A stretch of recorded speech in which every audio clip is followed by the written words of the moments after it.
Hi, I am Anne, your virtual success advocate from ZAPTEST.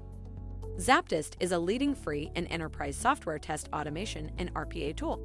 To use the ZAPTEST free edition, check out our website, ZAPTEST.AI.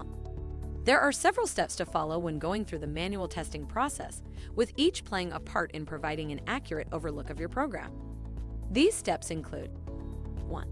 Analyze requirements. The first step in the manual testing process is analyzing the app's requirements. 2.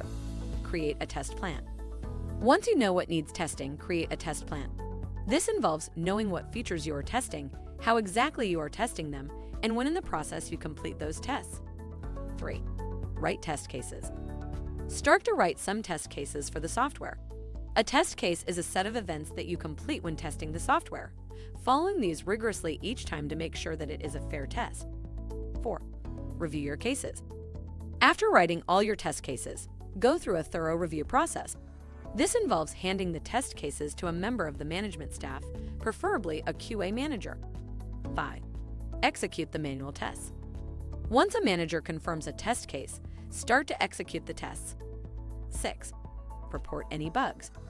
After you complete the manual tests and find any bugs, complete a reporting process. Remember that it is this stage where manual testing really excels against automation, as manual testers can provide qualitative information that automation often can't. If by now you have any inquiries or are considering learning more about ZAPTEST, drop a message on the website at the red widget, and we would be pleased to help you along the way. Make sure to comment and share this video with your peers and colleagues. By seeing your interest, we'd be making more videos like this, making hard topics easily digestible. Thank you for watching. Make sure to read the article linked in the description.